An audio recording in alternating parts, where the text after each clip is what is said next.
Do we have Dr. Bagatova here? Yes, I'm here. You are here. Nice to meet Yes, you. yes, nice to meet you as well. What about Dr. Anna Yarvits? Is Dr. Anna Yarvits here? No. No, she's not here. Okay. What about Dr. Maria?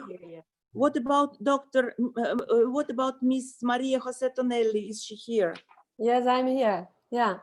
Okay, nice to meet you. Nice to meet you. Nice to meet you. Nice to meet you. What about Miss Priti Daroka? Are you here? Yes, yes, I'm here. Hello, hello, nice to meet you. What about Miss Anita Gurumurti? Is Anita here? Yeah, I am. Can you hear me? Yes, we hear you, but we cannot see you. Ah, Yeah, hello. now it's nice to fine. meet It's you. fine. Nice to meet you, Anita. Hi, Okay. everybody. Yeah, hi to friends. Yeah, hi. Yes. Hi, hi. What about Dr. Konanani Liphadze? Are you here, Dr. Konanani? Not yet, not yet. What about Miss Johanna Mukoki? Are you here? Not yet, okay. What about Miss Wanda Gaggiano? Miss Wanda, are you here? Yes, she's here. She's here. Yeah. Yeah. Yeah, yeah. You are She was here? greeting us at the very beginning. Yeah.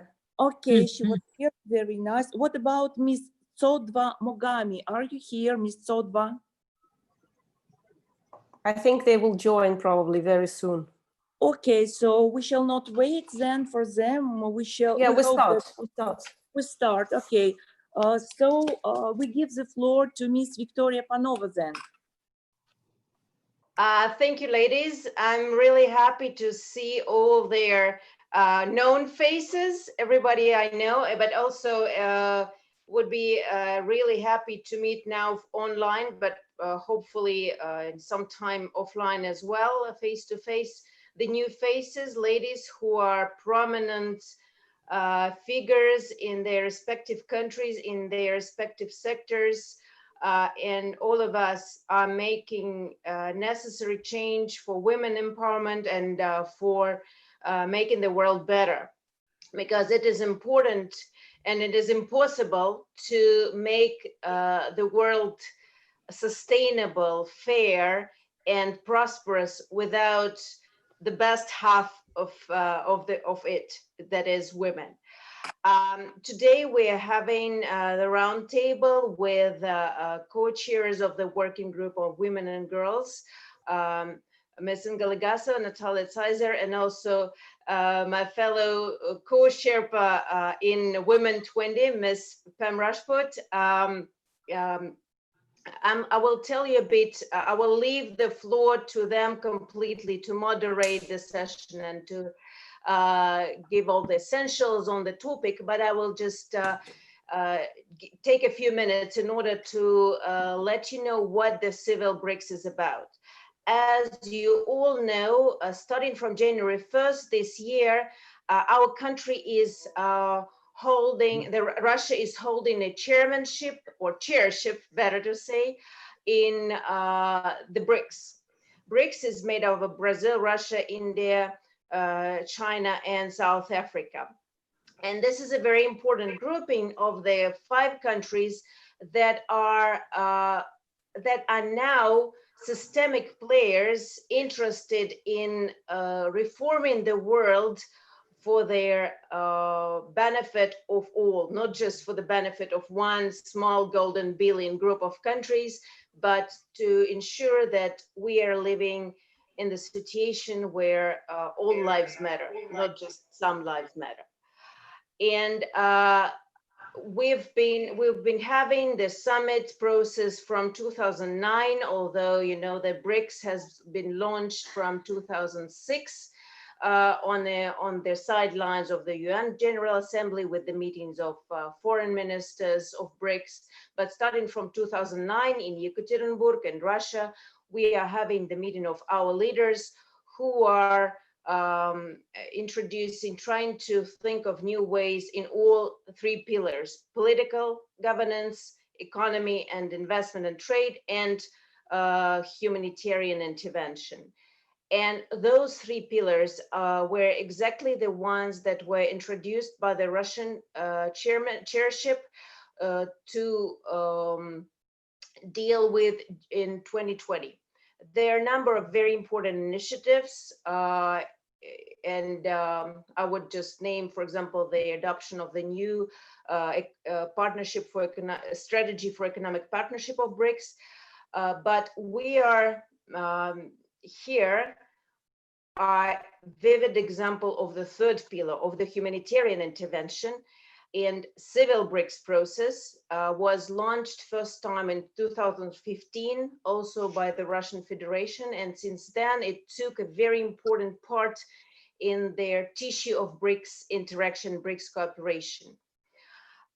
When we were architecting this year's civil BRICS, we, with the Secretariat and all those people involved, we're thinking of making sure that we encompass all the areas of BRICS activities, but not just BRICS activities, all the areas that are important for BRICS countries. And for example, if we have some area that is not completely and fully tackled by BRICS, we have to be sure that civil society in BRICS is leading ahead in order for their officials to take it up later and to draw attention to this particular topic. Thus, we have 8 major working groups, and Women and Girls is one of those working groups. We're looking into the situation that this working group would draw up recommendations that would make up part of their comprehensive document that we will present to their Sherpas and leaders of the BRICS countries at the end after the Civil BRICS Forum. And this roundtable is an important first step, international first step, in order to look at what issues have to be tackled, what type of recommendations need to be addressed. Because for now, the only thing which BRICS is undertaken within women and girls empowerment is creating and launching this year of Women Business Alliance. But while there are a lot of questions that need to be dealt with in terms of female entrepreneurship, in economic empowerment, there's much more to that. And we hope that you ladies and also your organizations back home will be actively participating in this process in order to bring the ideas that are needed for our countries in order to put this issue forward. I will leave you here. If there are questions to me as a co-chair of their whole Civil BRICS Forum, I would be happy to answer them. Unfortunately, my co-chair, Alona Peroshkina, cannot be here with us today, but she sends her best regards. And I would like to mention that she is also Russia's representative in Civil 20, but not just Civil BRICS. So we will be happy also to brief you on all their necessary mechanisms and existing initiatives in those processes that would be able to strengthen this particular activity of yours. Thank you so much. And I will be, of course, here listening to all the brilliant ideas and wishing you luck. And now giving the floor back to our wonderful co-chairs. Thank you, Thank you. Victoria. Thank you. Thank you, Victoria. Thank you very much. Dear friends and colleagues, nice to meet you today on our online conference. As you know, this year, the BRICS Civil Society Forum is chaired by Russia, by the Russian Federation. We hope that the forum really will take place in autumn 2020 in Moscow. But in the run up to this event, our Civil BRICS Women and Girls Working Group is greeting all the participants of today's online conference, which is entitled Countering the Effects of the Pandemic, Women's Viewpoints. Our aim is really to offer our recommendations to the leaders and policymakers of all the BRICS countries. Our Women and Girls Working Group has 3 co-chairs, Dr. Pam Rajput from India, Dr. Natalia Tsaizer from Russia, and me, Dr. Inga Legasova from Russia too. As one of the co-chairs of our working group, I kindly ask you to, first of all, strictly follow the timing, which is mentioned in our program. We have 9 speakers today, and we have 5 minutes for each speaker. Please keep track of time. And secondly, we kindly ask you to send before the August 15th your exact recommendations to the email addresses of the co-chairs after this online conference. I wish all of us an effective, a productive, and a very interesting conference, and give the floor to my colleagues, co-chairs, Dr. Natalia Tsaizer and Dr. Pam Rajput. Dr. Natalia Tsaizer, you have the floor, please. You are welcome. Thank you so much, Inga. Thank you very much, Victoria. So, dear colleagues, dear participants of today's online conference, my name is Natalia Tsaizer, and I'm the chair of the Africa Business Initiative Union, and now the chair of Women and Girls Civil BRICS, which is a great honor for me. I won't repeat some things that have been already mentioned, and following the time, I just need to say that it's a great pleasure to have you all here. And thank you very much for joining this very important discussion today. We all observe serious challenges that the world society is going through now, and in this pandemic era, as we can say. The new factors that influence the turbulence in geopolitical and social and economic life are driven by different factors and different circumstances, including COVID, of course, in particular. So the main aim of our today's discussion is to talk to, let's say, women's society about the most important issues that we are facing now in the world, that our countries are struggling with and have to struggle furthermore as soon as the pandemic is not yet also over.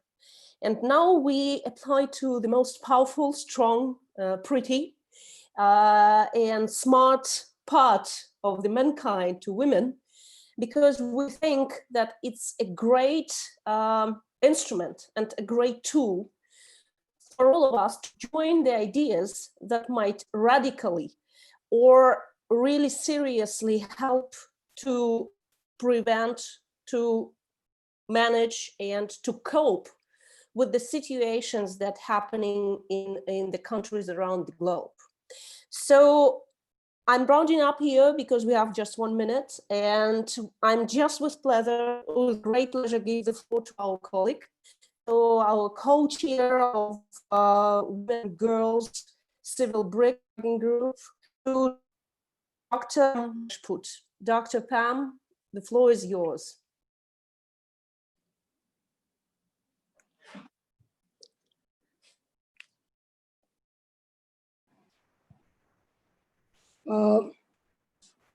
I'm honored to greet you all on my own behalf and also on behalf of the working group. At the outset, I wish to record my deep appreciation for the Russian Civil BRICS for constituting the Working Group on Women and Girls as a key stakeholder for influencing the BRICS Leaders Summit that will take place later in the year in Russia. And more so at a time when it is established that COVID-19 has disproportionately impacted the socioeconomic lives of women and girls all over. As the BRICS leaders respond to the crisis, it is important that women should not only be part of the policy responses discussion, but also policies that should be gender responsive, nay, they should be gender centric.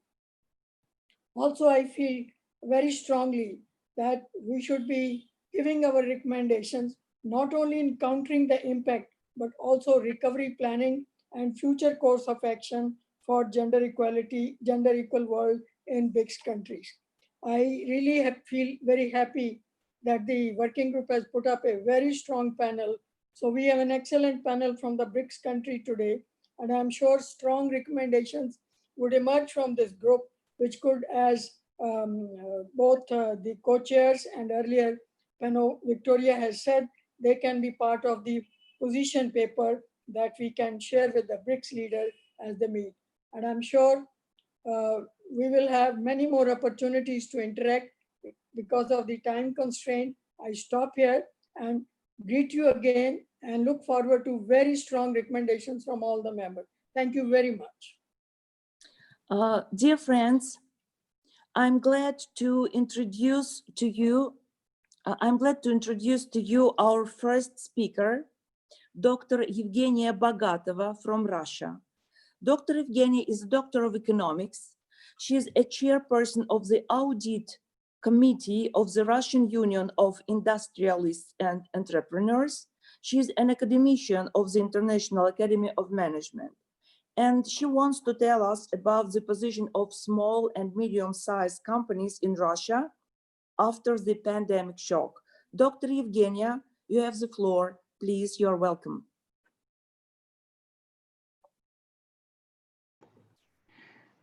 Okay, thank you very much. Can you hear me right now? Yeah. Yes, we hear Okay. you. So today it's a big honor for me to have a speech to such a respected audience.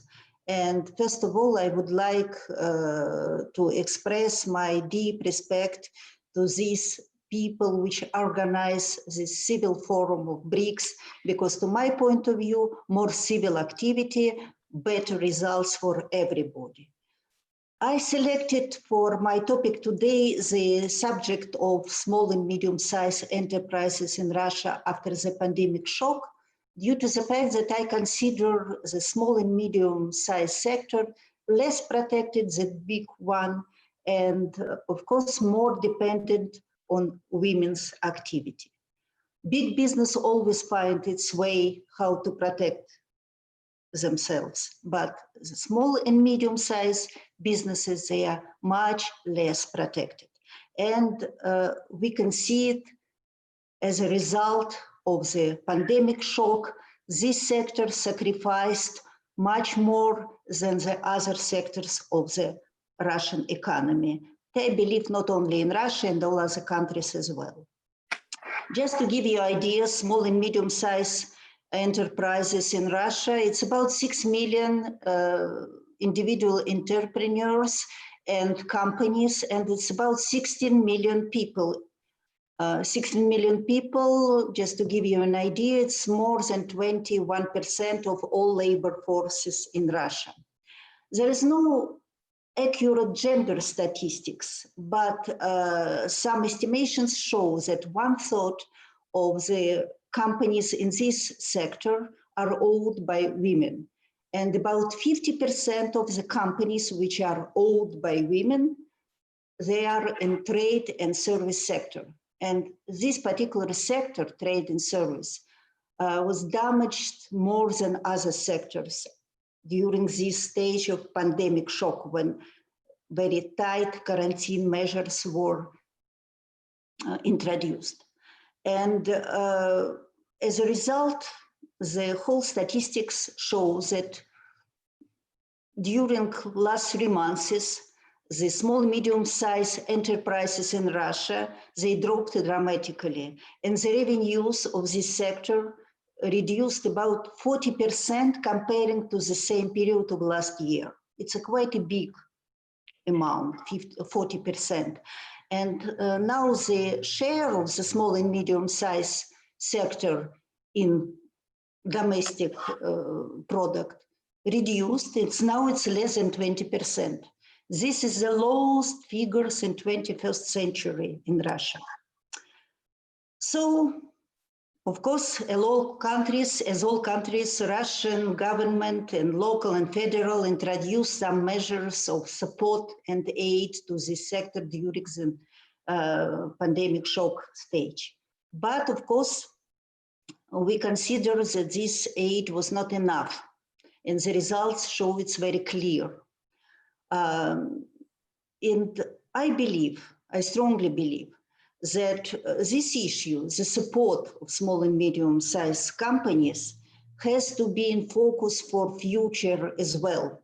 So the tight quarantine measures, they are not in place right now, but it doesn't mean that pandemic disappears, and it doesn't mean that the factors which limiting development doesn't exist anymore. No, they don't exist anymore, they exist. And so my first recommendation is as following: to keep focus on maintaining and supporting the sector, not necessarily by money, but by smart policy as well.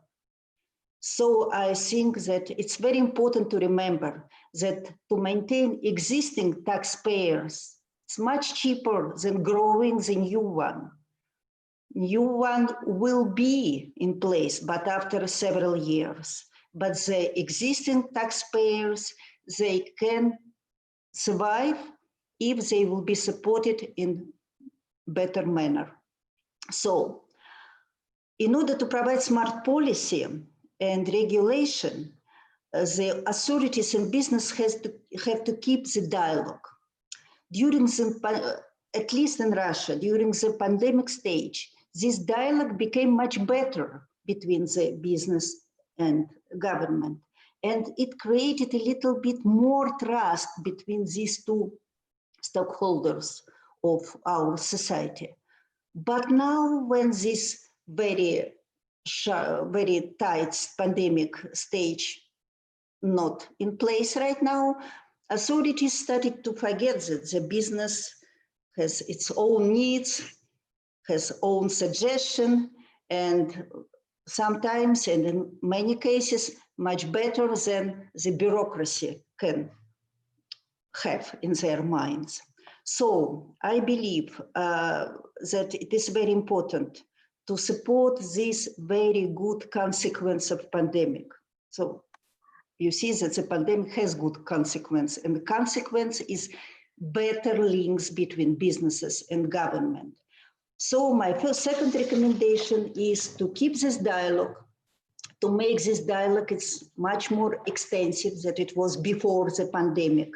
And I believe that it is very important to make the voices of women in this dialogue much more stronger and much more louder. So why? Because women are the most strong forces which really understand in depth how it's better to do, how to harmonize the different sides of economic and social activity. To my point of view, the third block of important issues is to support entrepreneurial activity and leadership of women. And different... I'm sorry, Dr. Evgenia, I'm sorry. Please please 1 minute, just 1 minute, okay. So I would like to say that women, many women would like to have their own businesses, but they are afraid. They have lack of money, they have lack of knowledge and experience, and lack of self-confidence, many women. So we have to help them. So I believe, so my third recommendation is to put efforts in order to increase the quantity and to improve the quality of the education programs in the area of entrepreneurship, efficient management, and leadership of women. So I believe all these three issues, support of the sector, second is dialogue between business and government, and third is the educational programs, quality programs. All of these things could be done much better if there will be very good cooperation between countries and between women in different countries. We have to share our experience. And okay. I strongly believe that the Civil Forum of BRICS can be a very good platform for such a dialogue and exchange. So thank you, Dr. Evgenia. Thank you very much. It was really very practical and very interesting. But to all the speakers, please keep track of time. We have only 5 minutes for each speaker. And our next speaker wants to tell us about the impact of the pandemic on the whole society, not only on small and medium-sized companies, but on the whole society. We give the floor to Dr. Anna Yarvits from Russia.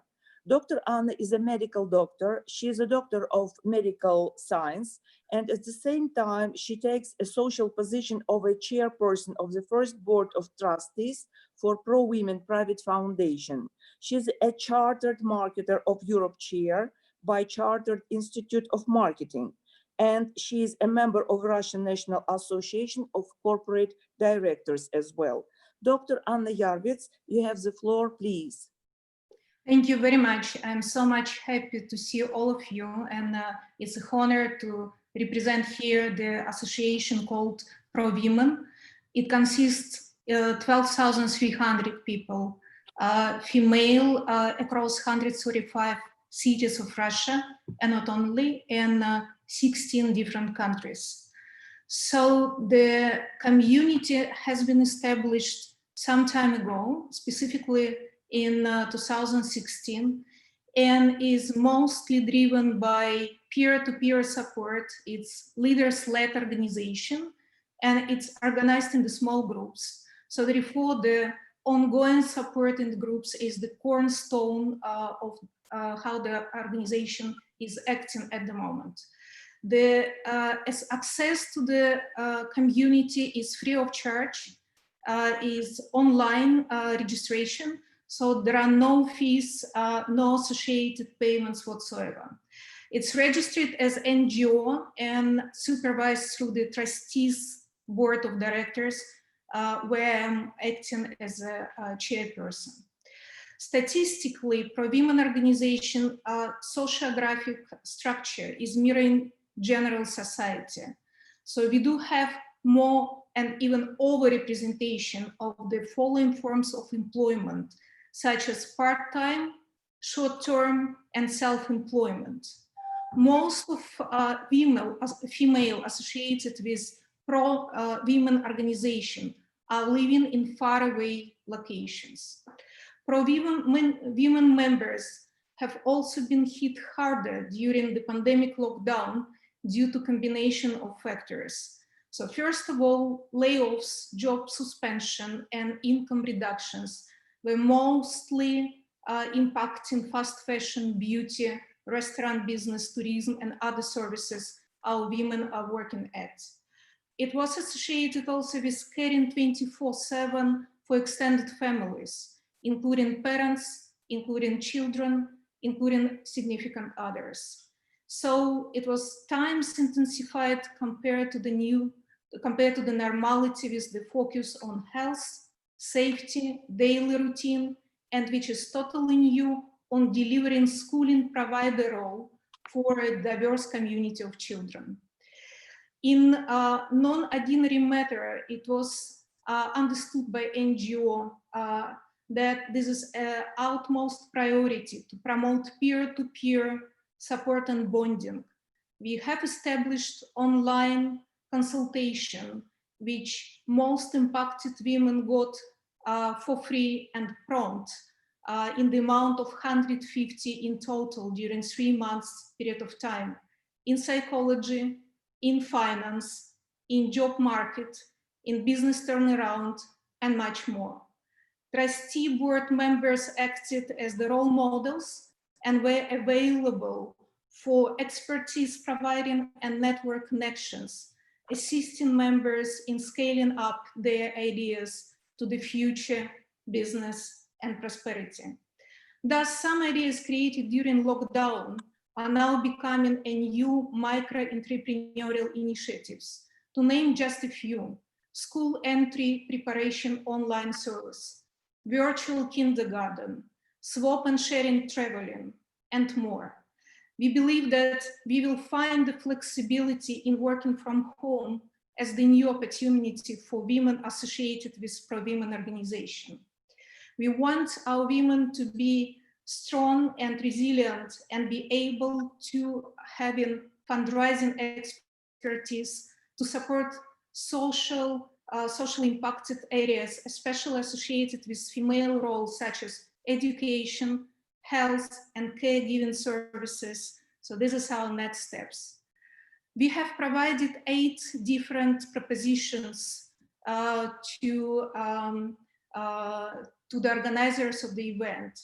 And we believe that strong focus on supporting women with being able to care about significant others, but equalize it with the career and equalize it to the work hours with the average payment per hour, including supporting schooling at home as being employed basically for this work, and including having other extremely important quality standards associated with the remote provision of the school level education as something we believe is equally important for many countries in BRICS association, Russia inclusive.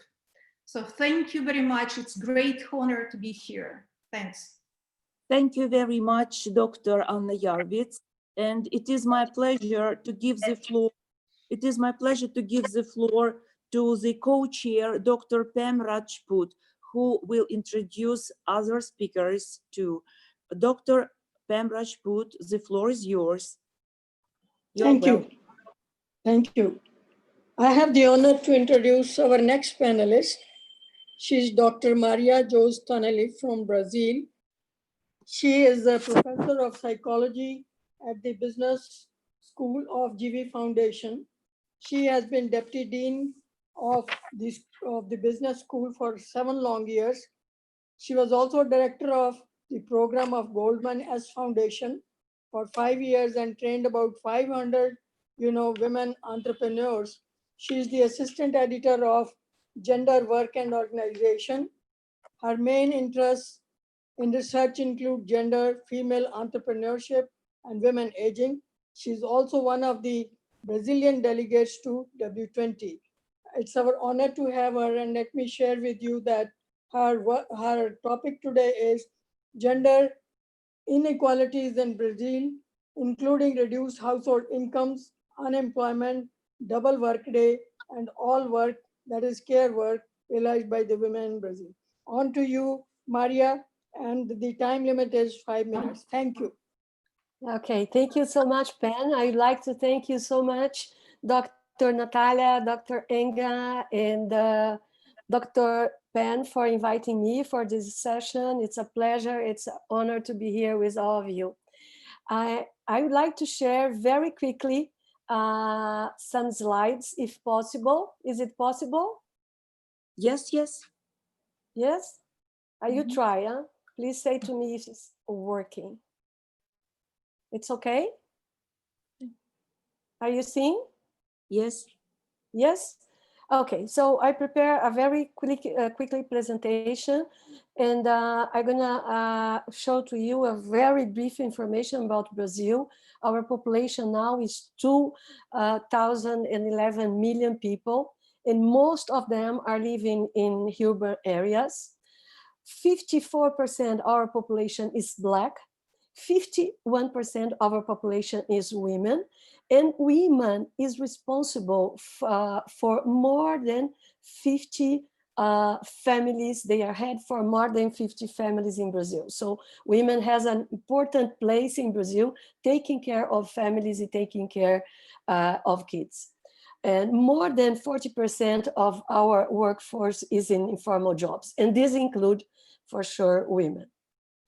So what I have to say is the consequences of COVID is, for sure, the inequalities in Brazil, such household incomes, unemployment, double workday, and all care work, unpaid work realized by women were very intensified during the pandemic. And we moved from 1.4 million people unemployed in 2016 to 30 million people unemployed now.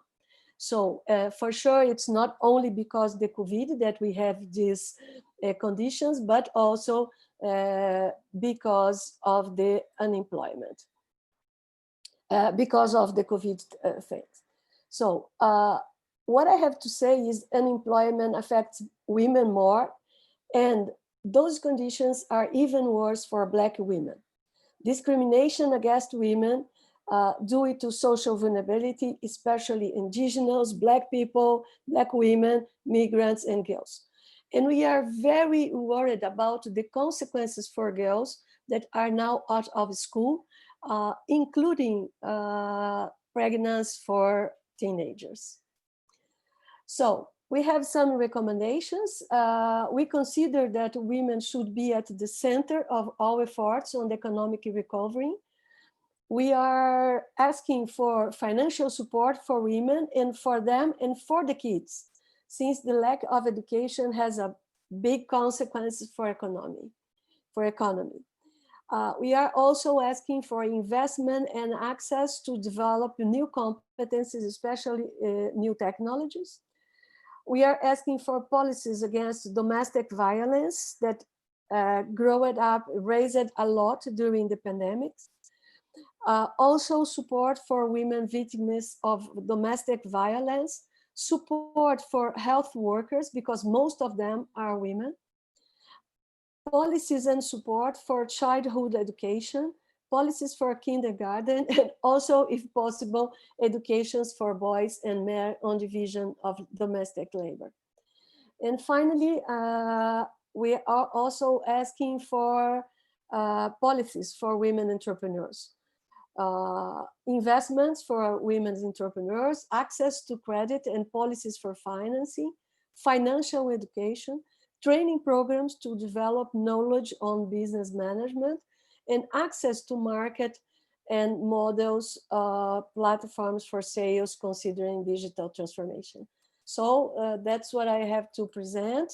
I don't know if I did very quickly, but those are our recommendations for women now. So thank you so much. It's a pleasure for me and an honor for me to be sharing with you all these recommendations. Thank you. Thank you, Maria. Thank you so much for keeping to the time. We have our next panelist, Preeti Daroka, and she is a gender policy and human rights expert. She is the executive director of the Program of Women, Economic, Social, and Cultural Rights International. She is also incidentally the co-founder of BRICS Feminist Watch and co-founder of South Asia Feminist Alliance for Economic and Social and Cultural Rights.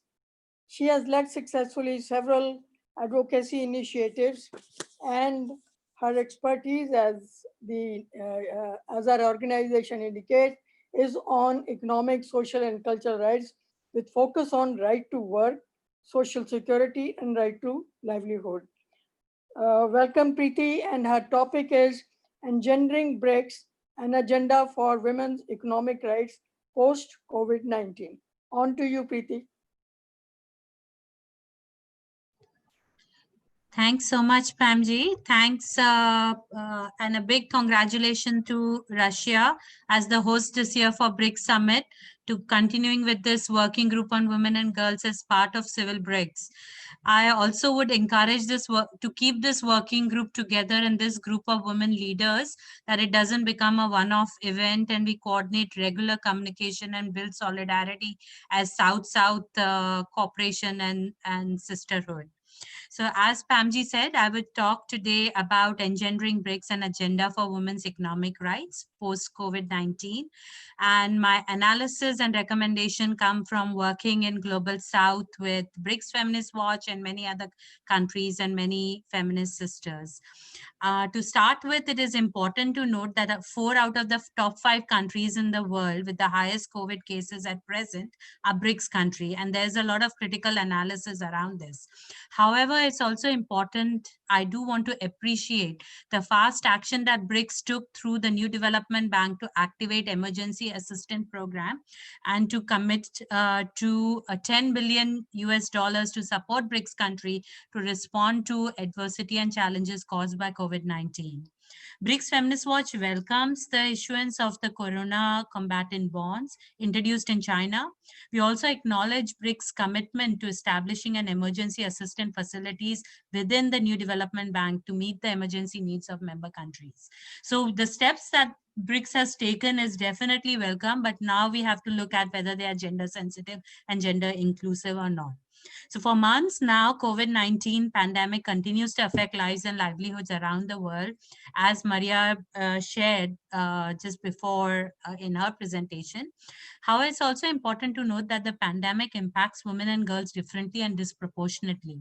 While most people's lives and work have been negatively affected by the crisis, our analysis show that overall women's job and livelihood are more vulnerable due to COVID-19 pandemic.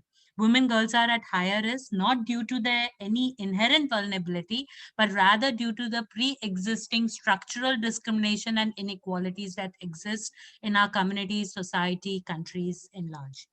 Of course, COVID-19 has been a magnifying lens on many of these negative impacts of gender inequality, and women continue to bear the maximum brunt of it. Women experience a disproportionate impact of the crisis due to the gender role, lack of access to financial and productive resources, their participation in precarious forms of employment, and their concentration in informal sector, which doesn't have labor laws or social security protection. We are seeing increased feminization of poverty. Women face food insecurity at large. We are seeing in the last months really critical situations arising. Emerging data show that women make up 39% of global employment, but account for 54% of overall job losses. In India, most women work. Women are involved in some kind of productive or reproductive work, but much of their work is invisible. They are largely employed in low-skill, low-paid, informal sector with very little social security or protection. One reason for this greater effect on women is that the virus is significantly increasing the burden of unpaid care, which is disproportionately carried by women. There also is disproportionate impact on women entrepreneurship, including women-owned micro enterprises in our countries. It is also important to note that the pandemic and its responses do not equally affect all women and girls in the same way. Those who face intersecting forms of discrimination, as Maria rightly said, including race, caste, ethnicity, age, etc., are the ones facing the most severe impacts. Therefore, it's important that as we propose our recommendation, we are sensitive to bring an intersectional framework in our recommendation and analysis. The current crisis has also been accompanied by a surge in gender-based violence. Many have referred to this as a pandemic within pandemic. On top of that, women are often excluded from decision-making, including by being underrepresented in a major COVID-19 national responses leadership team. Over the past few months, although there have been several analyses widely available, however, there are no special action taken to counter these regressive impacts of COVID on women and girls. Most countries, including BRICS, in their COVID responses are gender neutral and believe to address the crisis first and then address gender issues. This approach we are seeing is resulting in regression of gender equality and is not sustainable. And I hope this working group really takes note of that. And as previous panelists said, that gender and women are put at the center of our recommendation. Countries should look at the current health calamity also as an opportunity to break down structural barriers to gender equality. It's not just to have a band-aid and to address the crisis, but we also can develop a more robust, humane, gender responses coordinated response to the new coronavirus disease. Just 1 minute. And I would minute like to more, highlight some key Preeti. steps that we propose from women's. So gender should not be an optional or an add-on, but should be integrated underlying principle. Funds should be earmarked for women and girls. Go beyond just addressing COVID-19 crisis, but address existing structural inequality. Remove obstacles, that is attitudinal, social norms. Promote women's economic rights by recognizing women as economic agents. Create funds to support, build capacity of women entrepreneurship. Invest in women labor force participation. Reduce the care burden by redistribution, recognize women's right to livelihood by recognizing productive resources as key consideration to ensure women have access, control, management, ownership of these resources. Preeti, try to sum up now. Okay, I'll just, 2 more points if you allow, Pamji. Okay. Invest in social infrastructure, universal social protection systems. I will give this in more detail in writing due to time constraints, if that is okay. And as others said, ensure civil society participation, build power of women's leadership, and make sure information is disclosed in a transparent way with civil society participation. Thank you so much. And I'm sorry if I Thank went a you. little over, Pamji. No, thank you very much. We have our next panelist again from India. She's Anita Gurumurthy, and she is the founder executive director of IT for Change, an NGO that works at the intersection of digital technology, social justice, and gender equality. She's actively engaged in public policy discussions for a South-based and feminist digital society and economy. She will speak today on pathways to digital transformation post-pandemic. Anita, on to you, please. Thank you very much. An absolute honor to be here. And I'm meeting a lot of people for the first time, so it's a pleasure. And I'm glad I'm coming after Preeti, who has laid out that extremely important, I think, principle that whenever we think of women, we do really need to pay attention to the variegated nature of stratification that finds women in different locations in society. So I will start with a truism, which is that the future is digital, which is, of course, something all of us recognize. And the pandemic really presented to us this as an undeniable fact. You know, all of us went online in more ways than one. Our lives have gone online. And the way we seek supplies, the way we learn, the way we interact, etc. But what's of concern is that of the BRICS countries, only China features in the top 10 countries in the data economy. The rest of BRICS is way behind in the 20s. You know, they rank between 22 and 28. Now, this is of serious concern because the whole question of macroeconomics hinges on or is predicated on integration into digitalization. Firstly, of course, the connectivity divide continues to be gendered in many countries, particularly in the BRICS. I would like to make mention of India and South Africa. And women have been the hardest hit by the economic shocks of the global pandemic in the BRICS countries, concentrated as they are in low-paid, unprotected jobs and disproportionately affected by the withdrawal of public investments and social care infrastructure. Of course, the situation is going to get worse in many of these countries as the acceleration of AI or artificial intelligence induced automation in traditional manufacturing and administration jobs dominated by women hitherto leads to more job losses in the formal sector and a reversal of hard-won gains in pay and status for women. Meanwhile, because of the platform economy, we really don't know, and we do need to research this much more, what will happen to women in agriculture and informal sector employment. So I have a set of few suggestions, and I will take you through them quickly. There is the first is that there is an immediate need to build digital infrastructure and encourage digitalization in core sectors that adds value to the aggregate economy in terms of connecting innovation to production of real goods and services in the economy. This can have a positive impact for employment of women. And we need to note that researchers pointed out how unemployment rates have been on the rise in the BRICS countries since 2014, not just post-pandemic. And compared to the developed countries, which are in the process already of creating Industry 4.0, we have really not had the institutional capacity to set that rolling. The second suggestion I want to make is BRICS countries also need to strengthen rural digital infrastructure. For instance, we might have to go through the route of publicly funded e-commerce marketplaces as an important alternative for women in trade, women entrepreneurs, women artisans, etc.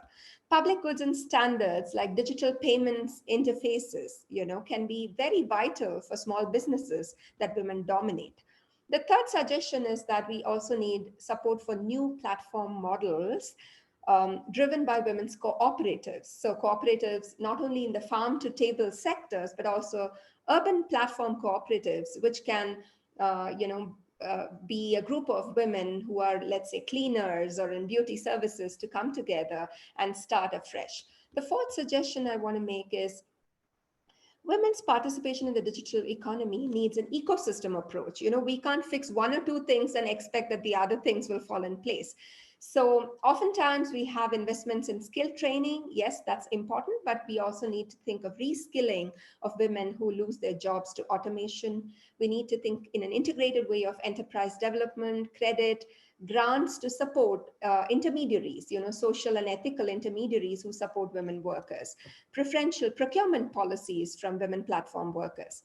Fifth is about the BRICS Bank. And I think the BRICS Bank can establish a digital empowerment fund to catalyze women's social and economic autonomy, which can encourage tech accelerators for bringing about linkages between women who code, you know, techies, women who are in the tech industry, and women perhaps, you know, who do other kinds of things like maybe artisans, so that they can set up new businesses. The BRICS bloc also needs to forge collaborations for AI innovations in the public sector, in health, energy, transportation, etc. And if you find solutions to this and increase efficiency in these sectors, it's going to help the socialization of care, you know, and this will help expand effective public provisioning of services. The sixth suggestion I have is that as civil society, we need to have we need to demand greater transparency and accountability of online governance services for women, you know, which are digitalized. You know, there is a lot of hype around digital ID and social credit and all of that. But as civil society, we need to be really careful that these do not target vulnerable women in order to penalize them. The seventh suggestion I want to make is about labor laws. And I know my time is running out, so I will just wind up. Having said this, I think platform workers are really caught between the stools, you know. There is no the ILO has observed that countries are still keeping or trying to play catch up with the kinds of changes that are happening to the reality of platform work. Most often, this is treated as non-standard work arrangements. And we know that during the pandemic, at least in a country like India, lots of young women had to go back to their rural hinterland, and the platform companies refused to take responsibility for their life, their security, or their, their work conditions. So I think we need to recognize that the lowest segments of the platform economy are feminized, and we must have a social security floor, fundamental rights, and this is an important direction in which BRICS countries must go post-pandemic. My final comment is that corporate regulation is important because we need taxation. And post-pandemic, cash-strapped governments are going to really banish, you know, anything that has to do with a feminist economy to the back burner. And therefore, we need to insist that big tech companies, you know, which have massive turnovers, which are getting richer, by the way, post-pandemic, they need to contribute compulsorily, mandatorily to a taxation fund. And unless we can do this, unless we can actually create a new social contract, the face of extreme poverty in the future is unequivocally going to be female. So thank you very much. I hope to be in further conversation with all of you. Thank you, Anita. Your key word is we need a new social contract. Thank you very much. I pass on to my co-chair, Natalia, now to carry forward. Natalia, on to you, please. Thank you. Thank you so much, Dr. Pam. Thank you so much. We are moving on to our speaker from South Africa. We have a range of great women here that are going to speak, and it's not surprising because when joining BRICS, South Africa was considered to be somehow the gate for African continent. So I'm sure there are a lot of interesting ideas and problems that they're going to share with us.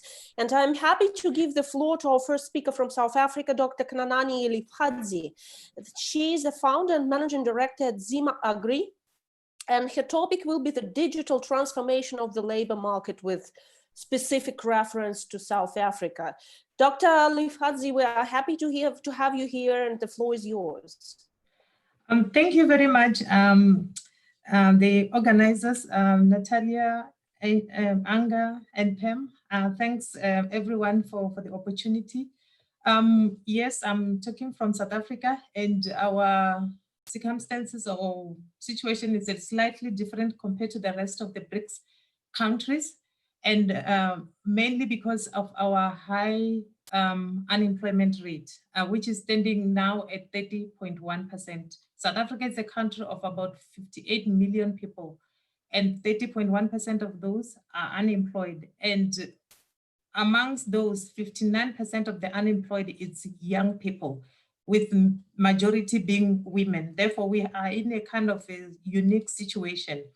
Therefore, the digital transformation of the labor market adds another dimension to the challenge that we're already facing. With COVID-19 also, with jobs being lost, it's also an added challenge. And the burden of that, the majority of the people who carry that is women.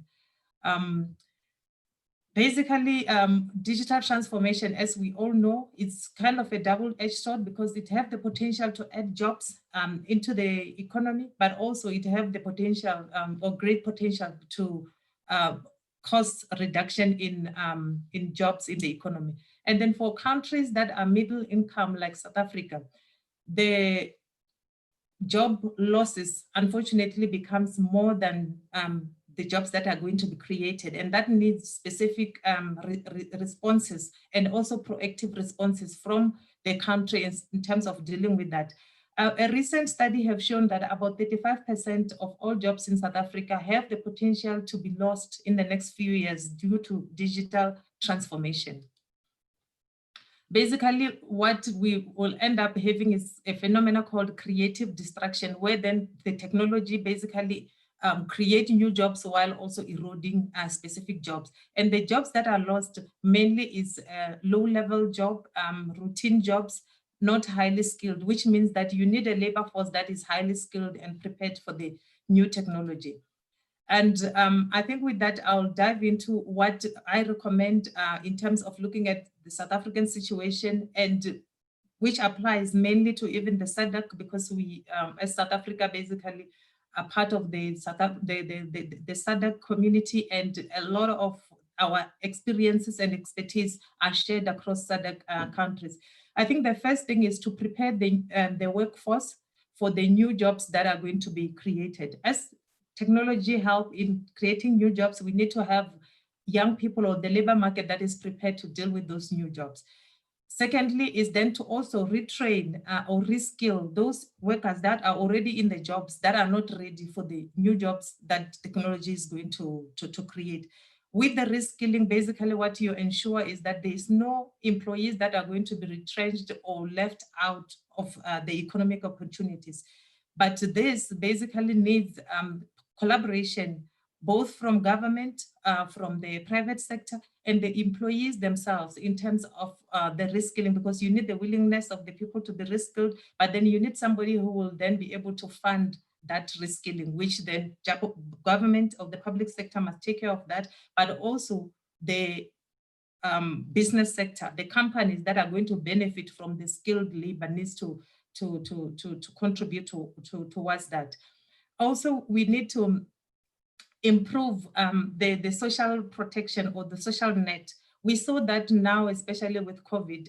South Africa was one of the countries where we had a lot of people who couldn't sustain their livelihoods because a majority of, especially the poor people, participate in the informal sector. Therefore, with the complete lockdown, when people are not able to get out of their houses to go to the street and sell the vegetables and sell the fruits that they sell and make a livelihood, we saw a majority of people who basically were food insecure.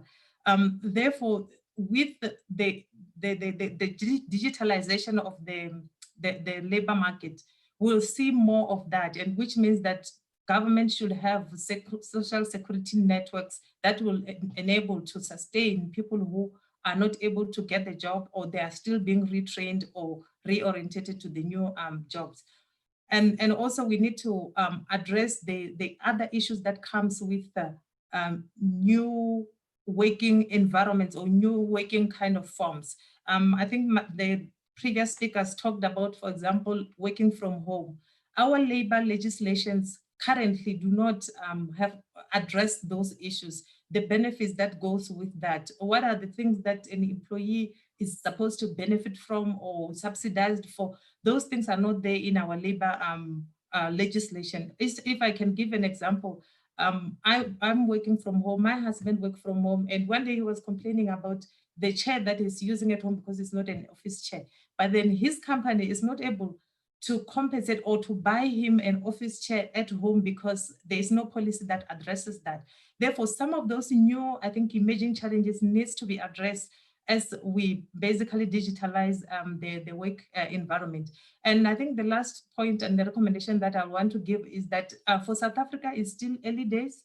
We still need to learn a lot in terms of how automation or digitalization is going to impact on the labor market, because there are jobs that are going to be lost, but there are jobs that are not going to be lost. And also it depends on how fast and how ready an economy is or a country is in terms of digitalizing. Therefore, we are not going to basically digitalize all jobs at the same time, at the same rate. Therefore, we need, I think, to invest on feasibility studies. We need to invest in affordability and also deal with public acceptance. We need the buy-in from the public to be able to change, for example, in terms of some of the jobs and how we are doing those. And I think it gives a great opportunity for a public-private partnership, kind of a social contract as we go forward.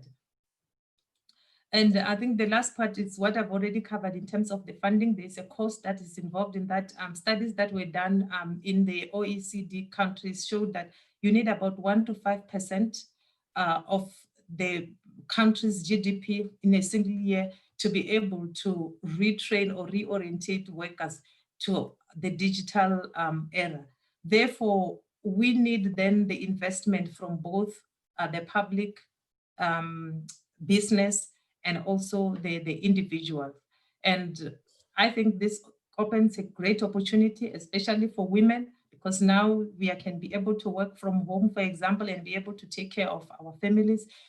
And I think we need support to be able to do that. And I think the platform like this, it's really great because it's different BRICS countries. We are able to share experiences, we are able to share expertise, and more importantly, to send our recommendations to the policymakers so that they can take care of some of these aspects. And I thank you very much again for being part of this discussion. Thank you, Dr. Karanani. Really, the issues that you have just raised are very important. You gave us a very clear picture, different picture somehow for South Africa. And I think that number of ideas, as I see from our chat, I think that some ideas will be definitely taken into the Global Ideas document. And I think it's very important because the lack of training and the unpreparedness of people, especially young people, for the new technological era in Africa, in South Africa in particular, that might be a very serious situation with the creation of a social crisis. So we cannot, just pass it by. So it's very important. Thank you so much. And I give the floor to our next speaker here, Johanna Mukoki. So she's a group CEO of Travel with Flair. And her topic will be contraction in the international tourism and household services sector. Johanna, are you here? Yes, Johanna? I'm very much. Thank you very much. Please, the floor is yours. Thank you so much. So thank you for inviting me to be part of this great team so we can share work and experiences to obviously do recommendations to our government to better care and empower its women. So I have a travel business and I've had it for 24 years, started it ground up, and we've employed about 800 people. And my experience, I think, in this travel industry is that it's predominantly an industry that employs women. And of my 800 staff, 86% of those are women. So COVID has really been a true interrupter, sadly, in our industry. And there's a lot of areas, I think, with my 24 years of experience that I've seen women get involved with. I think a lot of women are in the bed and breakfast industry that obviously feed into our accommodation sector. They obviously, there's catering, there's transportation part as well, that obviously women have own vehicles and are doing airport transfers. Obviously there's spa in the beauty industry, all that I think feeds into this travel and tourism industry. And obviously with the airlines not traveling, and in our country, you know, only local travel has slowly opened up.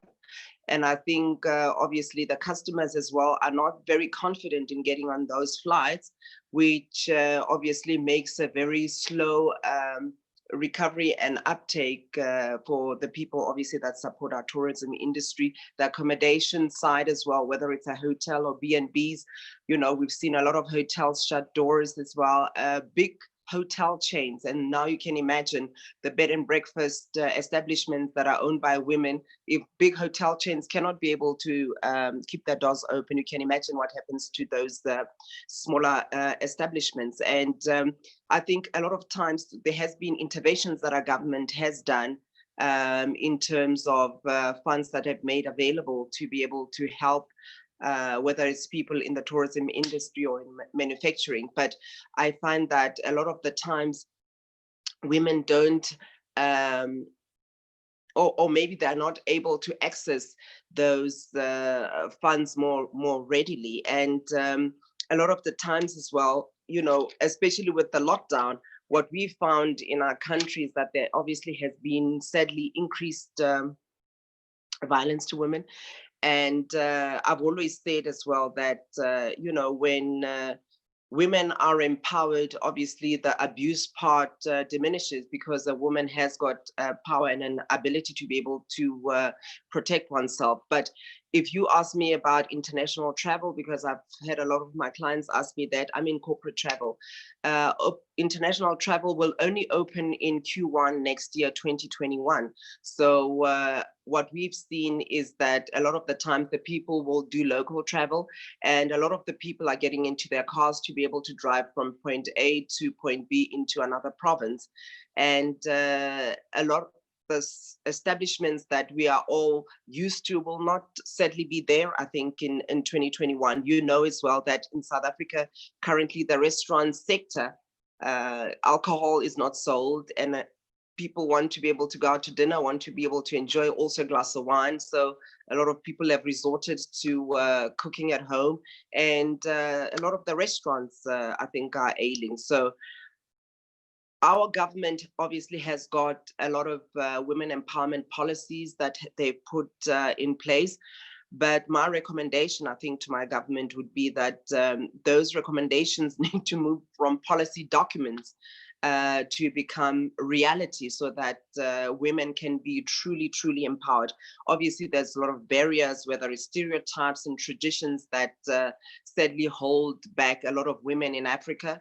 We find the same experience within our country. I think if you look even at our Johannesburg Stock Exchange and look at the companies there and see which of those companies are owned by women, or which of those companies have got women CEOs, I think we were looking at only 10% of those companies. And in spite of the fact that they have a policy that any company that obviously does list on the stock exchange, it needs to be able to have some gender parity on their boards. You know, none of that is being filtered through. So I think in closing, obviously, as well, I'd like to be able to say that women are obviously facing the added value of abuse, as I've said, and then research has obviously shown that economic and social empowerment of women can obviously contribute to the reduction, I think, in the intimate partner violence, and therefore we can be able to do that.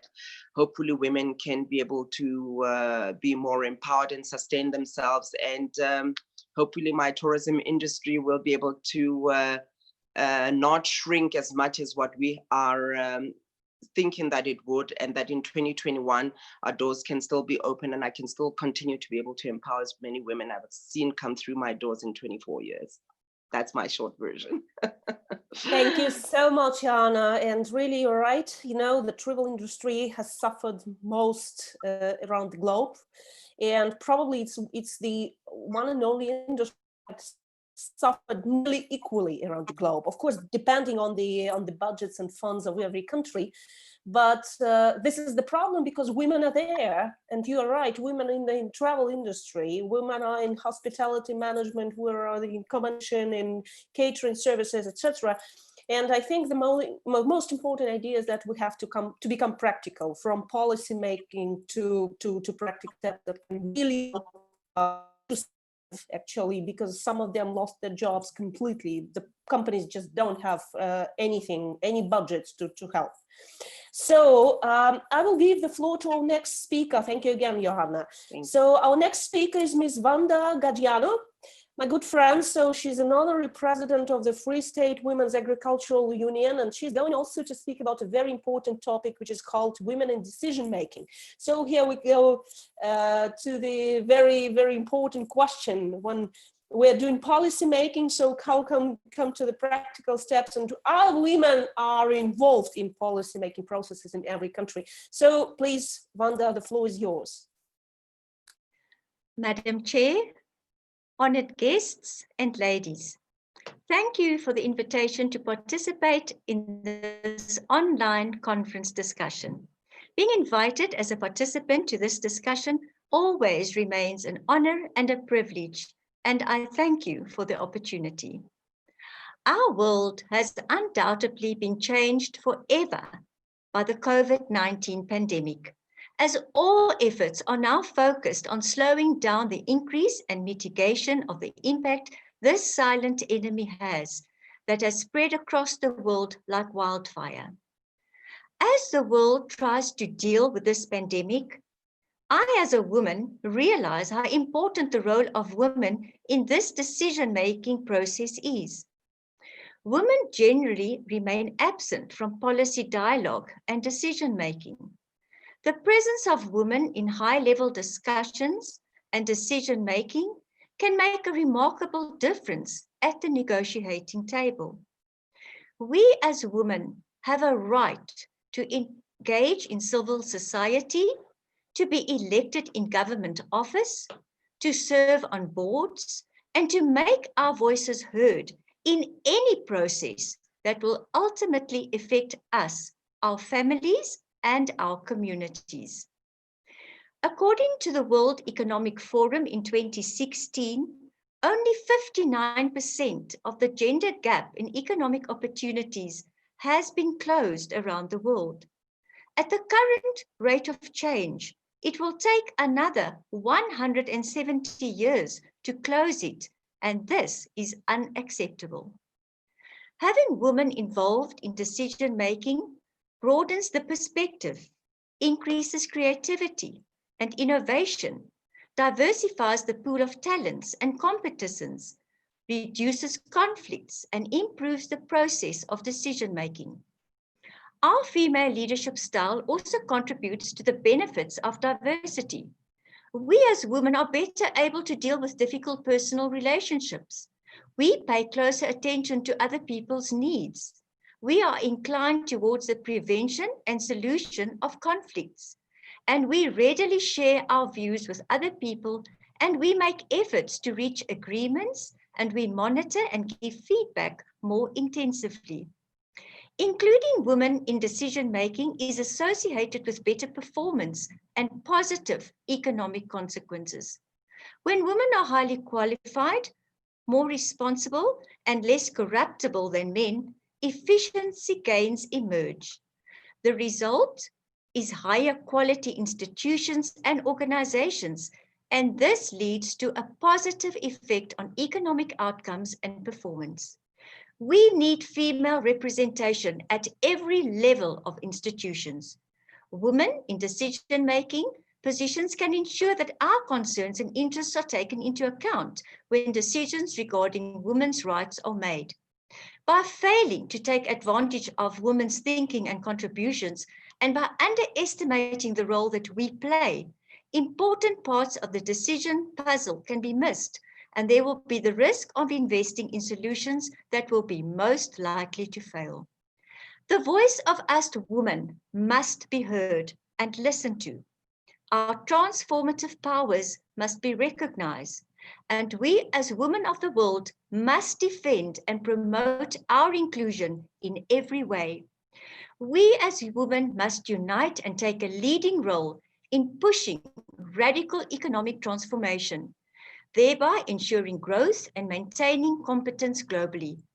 Our participation in the decision-making process is vital to growth and the fight against the triple challenges of poverty, unemployment, and inequality. In conclusion, while the world fights today's COVID-19 battles, we as women must look ahead to building a just and sustainable post-COVID-19 world. We must use this pandemic to build the institutions and social solidarity that can dismantle the current unjust order and to overcome existing inequalities to our advantage. I leave you with this thought from Malala. I want every girl and woman to know that her voice can change the world. So ladies, let's be strong women. However, let us remain feminine. It is who God made us to be, soft in approach, yet firm in our purpose. I thank you for the opportunity, Madam Chair. Baie dankie, spasiba. Thank you so much, Wanda, for this perfect, really, and very emotional speech. I think everybody now is very, encouraged by words to move forward.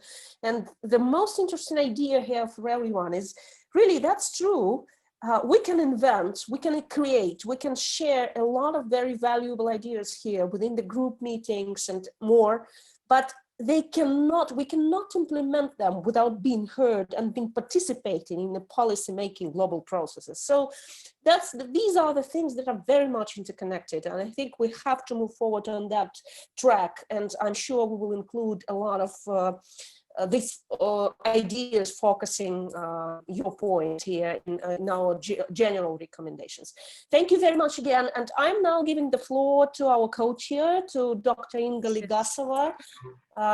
So Inga, the floor is yours again.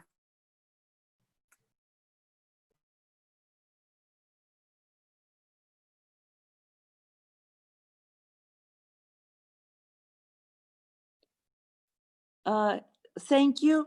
I'd like to know, first of all, if Ms. Zodva Magami has joined us or not. Is Ms. Zodva? Hello, Magami? I'm here. Oh, very well, Yeah. very well. Okay, so now, very I well. am here. Very nice to meet you. Hello, nice to meet you here. So we have touched already the question of international tourism, and we'd like to ask Ms. Zodva Magami to tell us about the situation in international tourism during pandemic and after pandemic. Ms. Zodva Magami from South Africa is a member of the board of Tourism, Park and Environment, and she's a chairperson of the marketing committee. So the floor is yours, Ms. Magami. Thank you. Thank you very much.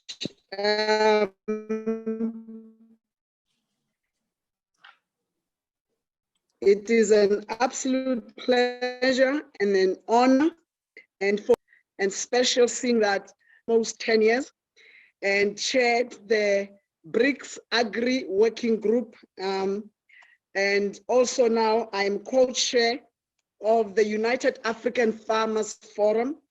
And yes, now I end up on the tourism board and chairing marketing for the past year.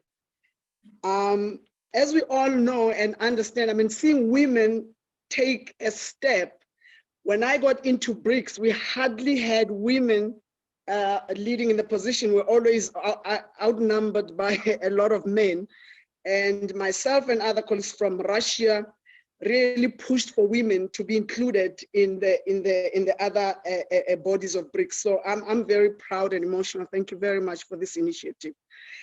Firstly, yes.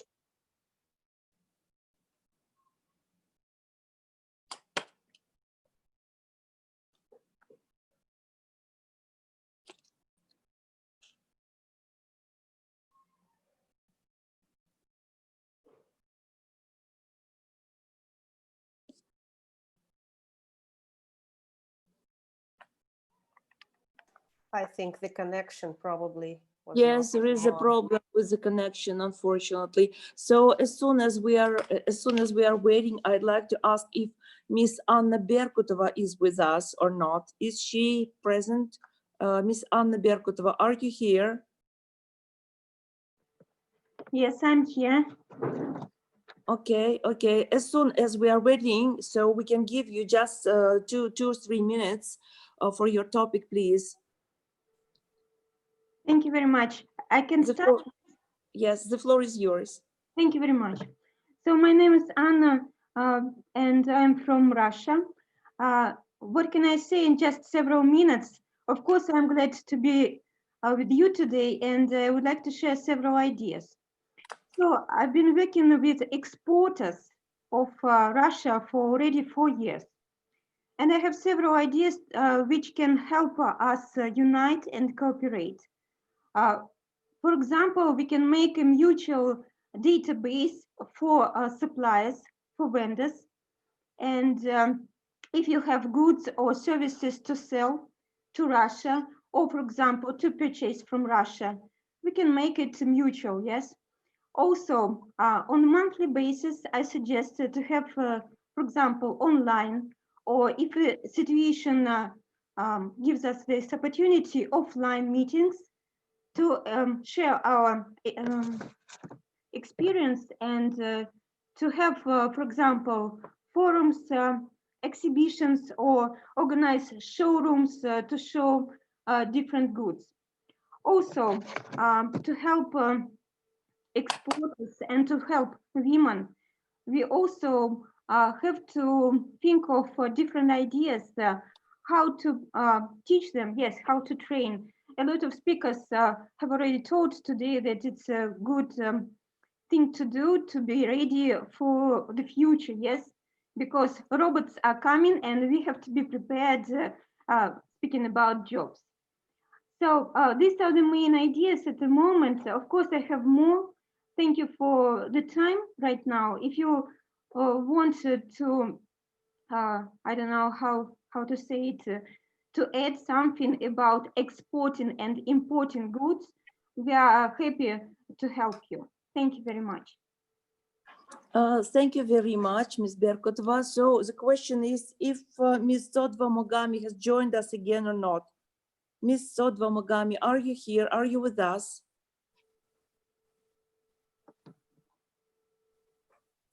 I'm afraid that we are facing some connection problems with South Africa. Ms. Sodva, are you here?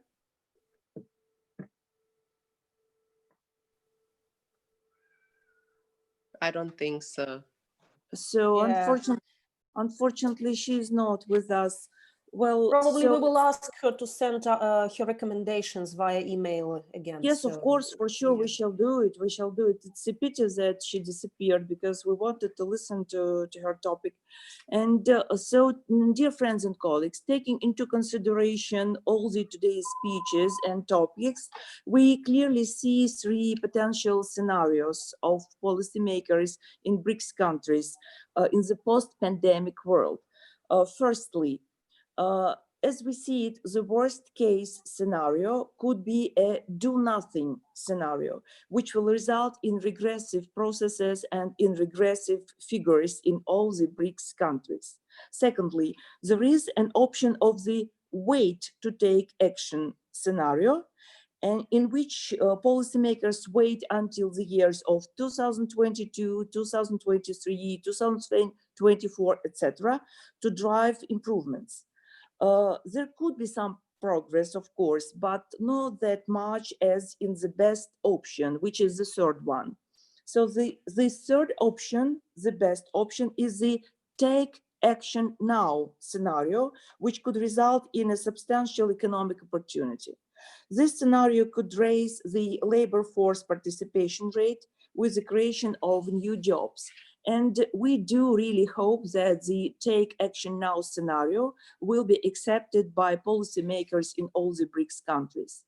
We are really grateful to all the speakers and participants of today's online conference and kindly ask you again to send all your recommendations in the written form to the co-chairs of our online conference. And I remind you on the names, I remind you of the names of our co-chairs. Dr. Pam Rajput from India, Dr. Natalia Tsaizer from Hello. Russia. Hello, Oh, and hello, you are here. Nice to hear you again. So the floor is yours. So Ms. Zodva Magami is again with us. So the floor is yours. Yes, please. Okay, thank you very much. I don't know what happened. I don't know what happened there for a moment.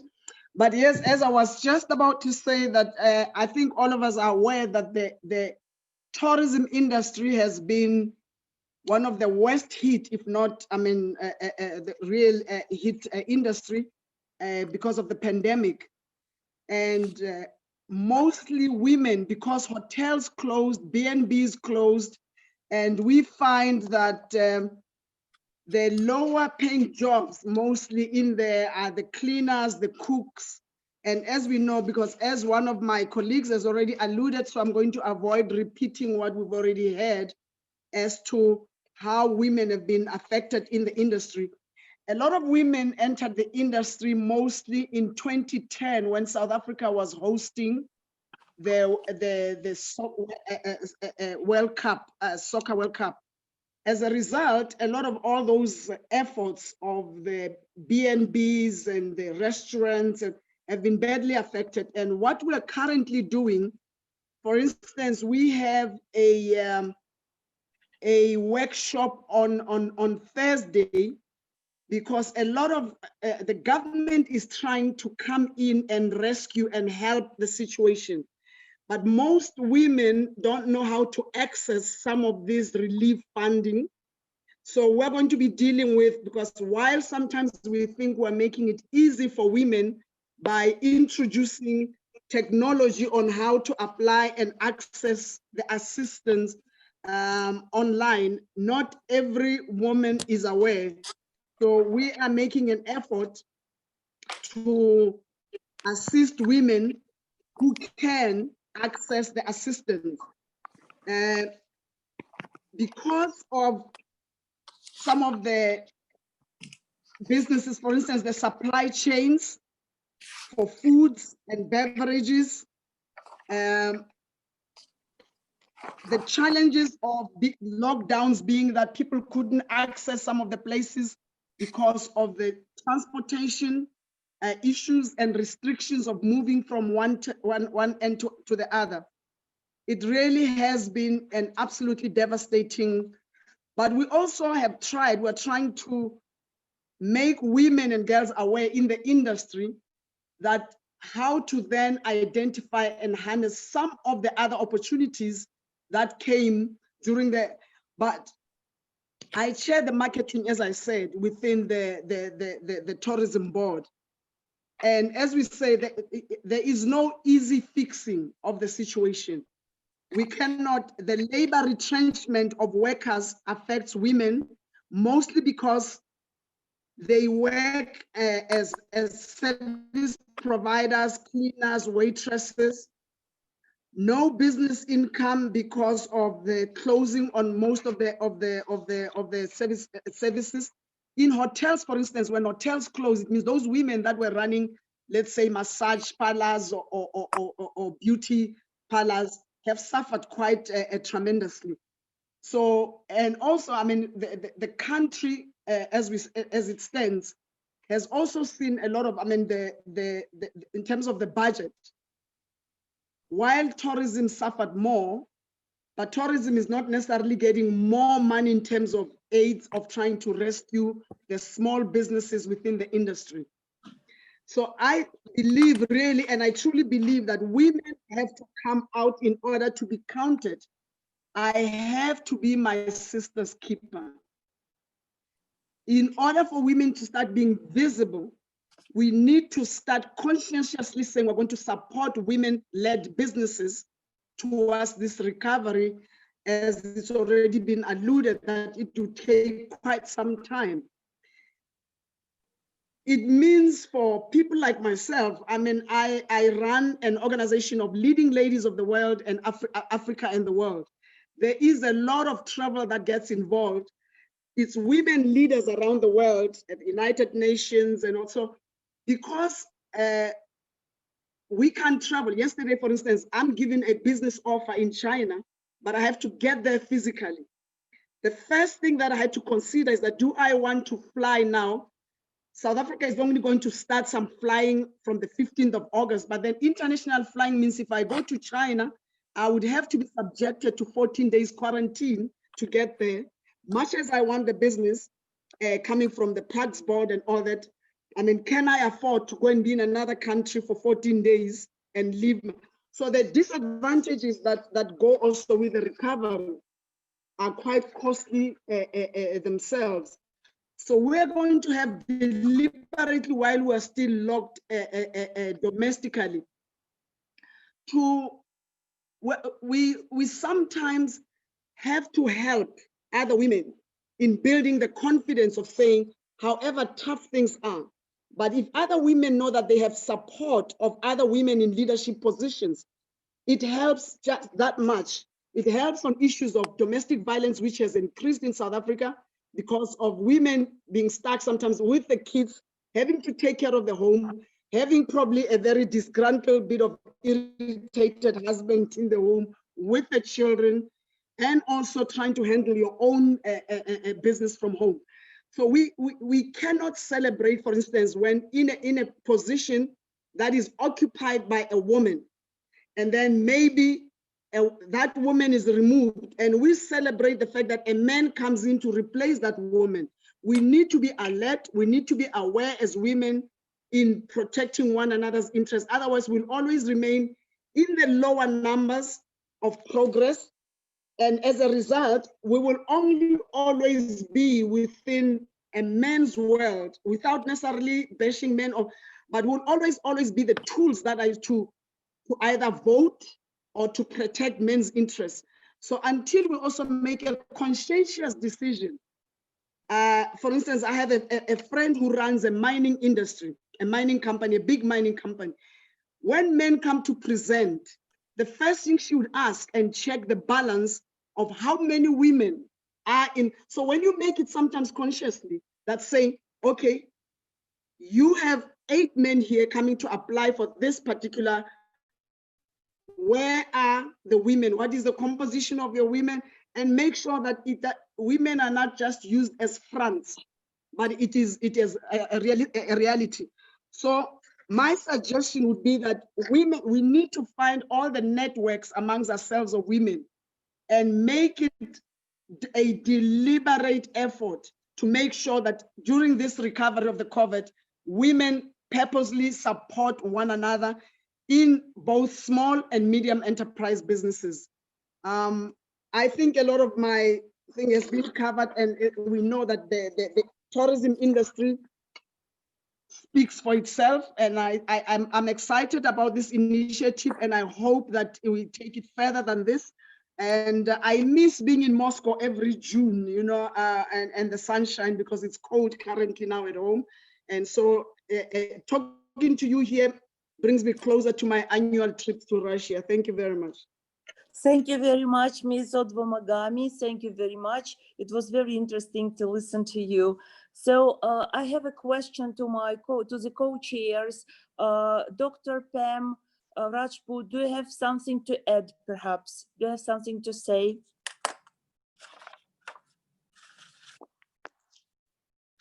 Thank you. Yes. Yeah, I just want to congratulate all the panelists. And as you were saying, we would really want them to send their recommendation in writing so that we can, you know, bring out not only publication, but take into consideration when we prepare the final this thing. I just want to congratulate all the panelists for coming out with very strong recommendation, and I'm sure we'll carry forward the message in their speeches. Thank you very much. Thank you, Dr. Pam. Thank you very much. I'd like to ask our co-chair, Dr. Natalia Zeiser, do you have to add something? I think the same here. I just want to everyone who participated think we have managed to create a really productive and very interesting, very useful discussion. I'm sure we will reflect everything in our general and joint document. And I want to thank my co-chairs today for brilliant moderation and for great ideas and for co-organizing this event today. So thank you everyone and have a great day, especially those who have early morning today. Thank you. And thank you, my co-chairs. Thank you very much for I also thank my you. co-chairs. Thank you very much. Thank you. It was So really great. we do hope that the Take Action Now scenario will be accepted by policymakers in all the BRICS countries. And we really hope to meet all of you in autumn in Moscow offline. Thank you very much. So we are waiting for your recommendations. Please send them to the email addresses of three co-chairs. Dr. Pam Rajput, India, Dr. Natalia Tsaizer, Russia, Dr. Inga Legasova, Russia. See you. Bye-bye. And thank you, Victoria Panova, our BRICS committee. Bye. Thank you very much. Thank you. Yes, we shall Bye. prepare everything and we shall send to Victoria Spanova Secretariat all the recommendations. So thank you very much. The Secretariat will get all the recommendations. Thank you. Thank you, Bye-bye. colleagues. Thanks. Bye-bye. Bye. Thank you. Thank Bye-bye. you.